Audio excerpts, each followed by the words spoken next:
If you want to make sure that you can see notifications on cover screen on your Samsung Galaxy Z Flip 8, then first of all, we're gonna go to Settings.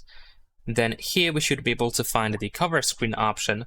And if you tap on the cover screen here, then you should be able to find this upper section where we can see sometimes at least notification icons. You can tap on this section in order to decide if you want to hide these notifications. You can also set it to dot, so you will see that you have new notifications, but you won't see icons of apps. And of course, you can just enable icons straight away. Of course, we're going to tap on a done in the upper right corner. There is also the notifications customization here, like you can change quick responses here or manage them.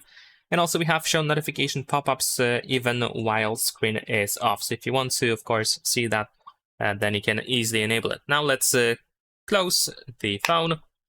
And now, as you can see here on AOD, we have icons on the lock screen as well. Let's unlock the phone.